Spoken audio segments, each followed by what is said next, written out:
Right then, lads, welcome back to Kossi's Arsenal podcast. My name is Kossi. We are back again.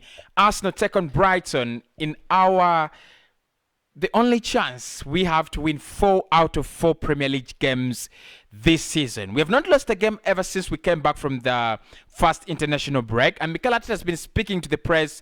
Obviously, you expect the questions to be around that, but he spoke about a couple of things: Smith Rowe, Ben White, Brighton, and of course the Granit Xhaka injury. We will speak about the Granit Xhaka injury later today in the preview and in the Super Podcast. But Mikel has been speaking to the press, so we're gonna look at what exactly he told them, and how much does this game mean to him as a manager? Because as a fan, I think it means everything. It's a game where Arsenal become, an official member of the top 10 before the second international break. Just imagine going into the second international break with Arsenal sitting 7th on that table or 8th on that table after sitting 20th in the first international break. It would be an absolute turnaround, and much of that is going to be discussed in this one. So Mikel has been speaking to the press, and let's see what actually he told them, what kind of questions he was asked, and what was his response. Mikel Arteta was back in front of the media on Thursday to look ahead of our trip to Brighton and Hove. Okay, and this is what he said in his press conference on playing Brighton. He said it will be really difficult, a really difficult game. They've been on really a good run. They're playing well and getting the results they deserve. It's really competitive. It's really a competitive match that we are looking ahead to, and we know the impact and the importance of it. Absolutely spot on.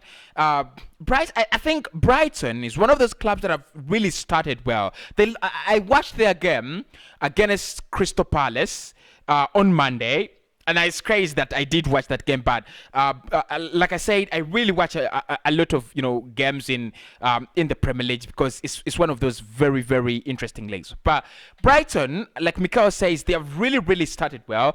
They got a late point. Neil Maupay getting an equalizer against Crystal Palace. They didn't play well in that game. If you watched it, they were absolutely clueless in that game. But in the other games that they have played, actually, apart from losing to Everton 2-0, it's another game where they just put up a very, very bad display. But apart from those two games, they have been very brilliant. They have been watchable. They have been unplayable. They have been, you call it whatever you want. I think they're good, and Mikel Arteta is absolutely spot on when he says we have to give them the respect they deserve. He also says that on doing the double, over Brighton last season, he said that's a different season with different momentum, and we should not focus on that.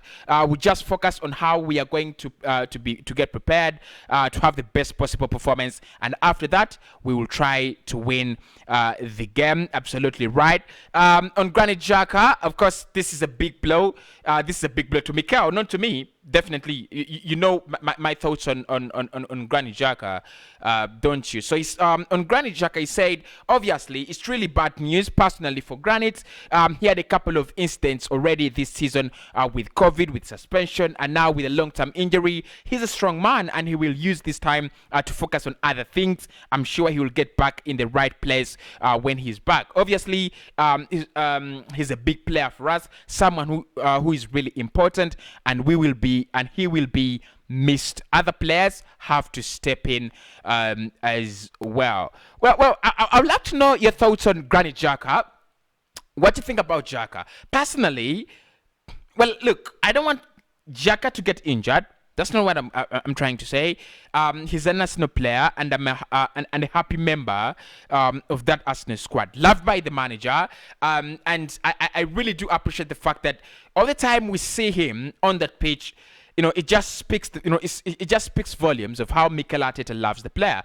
But Xhaka going out or Xhaka being out, for me, it just gives us that kind of different dimension. It gives us, the ability to look, new as a club. The ability to play players like Albusam Lokonga, who I think deserves the playing time. He's good enough.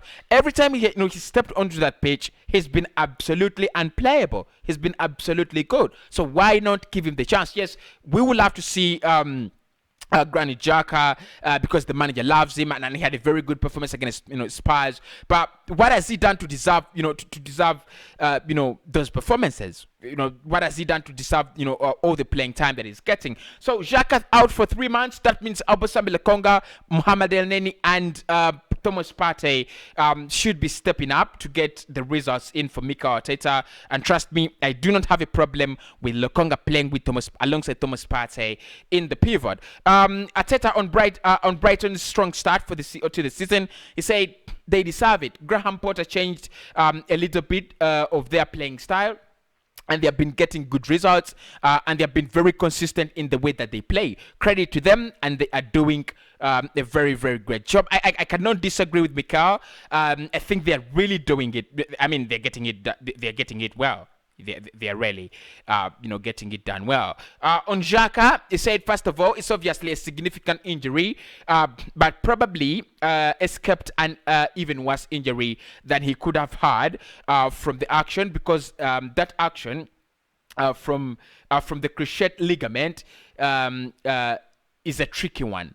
It is what it is. His mentality is top. He knows what he needs to do now. Hopefully, he can escape surgery as well. This is something that really, really important. And after that, start preparing himself in the best possible ways, because time flies. Absolutely. I mean, 3 months. It looks big time, but it's December, isn't it? It's December. By December, we should be hearing rumors of Xhaka coming back, and that's it. I think it's going to be an important player for us in January, with Thomas Partey going out for AFCON. That's where I think Lokonga and Xhaka will get time to play together, because again we shall not have Mohamed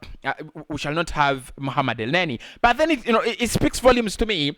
We've already said it. Why don't you buy in, Arsenal? Why don't you buy in a new midfielder in the summer? What if one of your midfielders gets a long-term injury? They didn't look at that. Proudly, Edu said they didn't see a reason to bring in a new midfielder because they plan on using Partey and Xhaka. And now Xhaka has a long-term injury for 3 months. When he comes back, Partey is going to be out in January. Does it make any sense? Doesn't make any sense. But of course, like Mikel says, it's a significant injury, but time flies, doesn't it? Time really, really flies. And we hope he gets back soon. The big captain for Switzerland. On the feeling of this week, he said, obviously, it's a special match.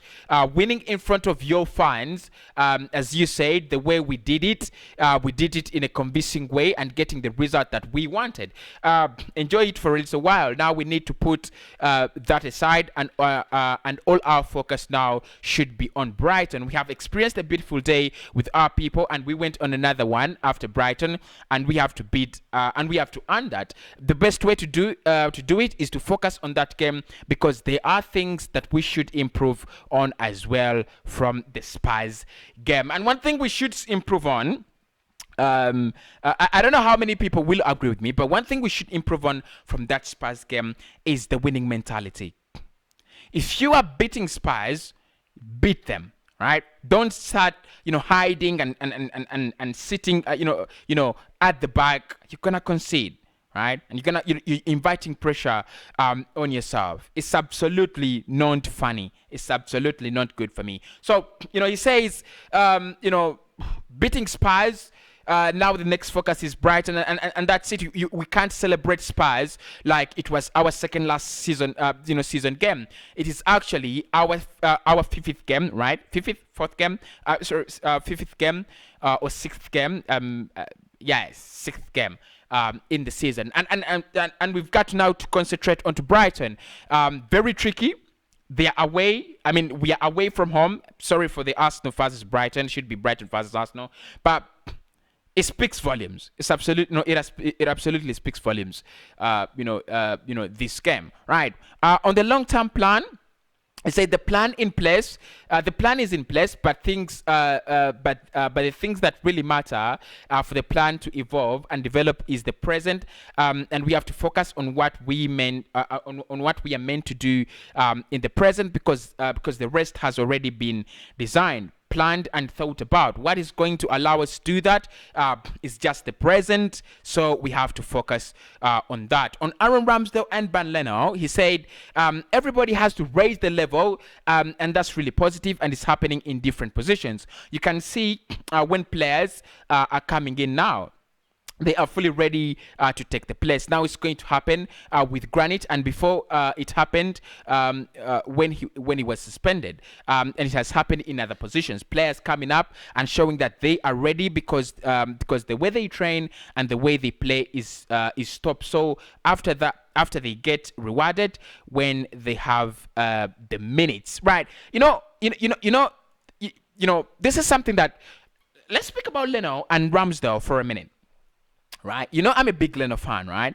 But he came out and said that the reasons why he was dropped is not concerned, does not, concern his performances, and I absolutely disagree. You don't be a top-notch goalkeeper, and then you just dropped. It doesn't happen. One thing I know for sure is that Leno wants out, right? And it is not because of any, kind of, dressing room problems or things of the sort. What I think is Leno has been challenged to the number one spot by a young goalkeeper, and he looks, he's looking at it in a way that he's not going to get this position back. So he wants out, and you know what? Definitely, I'll give him out. I'll give him out, right? So Ramsdale's taking his place. There is nothing we can do now. That's it. There's nothing we can do. Goodbye, Leno. Should have done better. That's my opinion. Should have done better. But what Mikel needs to do now is, if he has chosen Ramsdale as number one, let him keep Ramsdale as number one. I think that's the best way. I don't know, but I just feel that is the best way. Let me know in the comments below if you feel he's doing the right decision. On Ben White, he said, "Well, I've been very impressed with how he handles the pressure and how he handled the situation of coming through the Euros and paying the big fee, and the composure and the calmness that he's shown, and as well the willingness to learn, to improve, because he's realized that he's still very, very young, still in the development process, and there are things that he can improve on. We are already enjoying our time together, and we have to continue like that." Mikel on the fans, he said, "I've already said that." Wait, just a minute.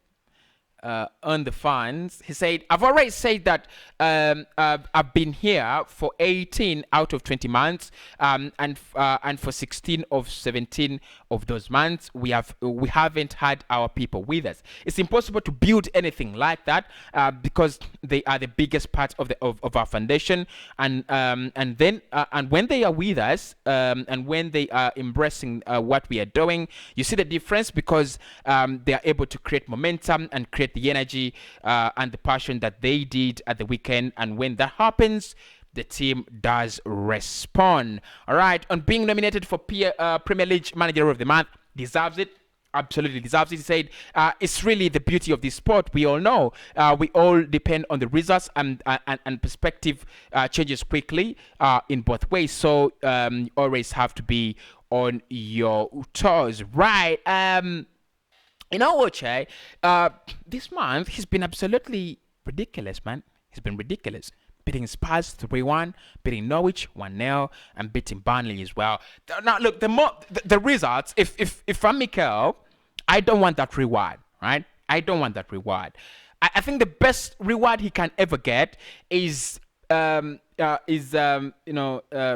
just a minute. Is the October, is the October manager of the month, October. Because in October, he has Brighton, he has Crystal Palace, he has Aston Villa, I think, with Liverpool. If you can win 3 and draw with Liverpool, you're October manager of the month, and that speaks volumes. But I think it's well deserved. Let's be honest. I think it's well deserved. Mikel deserves to be EPL manager, at least nominated, at least among the nominees, at least among the nominees. I would really not say, he deserves to be he deserves to be winning it, but I mean, among the nominees, I got no problem with that. And whether it will be a roller coaster this season, what the fuck does roller coaster mean?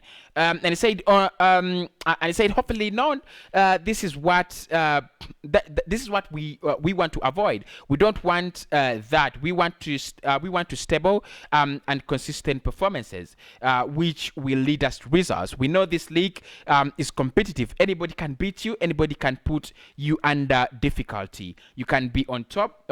You can be on your toes because any detail can change any moment. Of course, that is Mikel Arteta speaking about the Brighton game. I'm not really going to speak my thoughts about this game because I'm dropping the predicted lineup very, very soon. As well, I will be dropping the team news very, very soon. And, of course, the match preview will be dropping as well very, very soon. We should be having the watch along tomorrow. Should be having the match reactions, player cams and ratings and things like that. Why not speak to you very, very soon? Hit the like button, hit the subscribe button.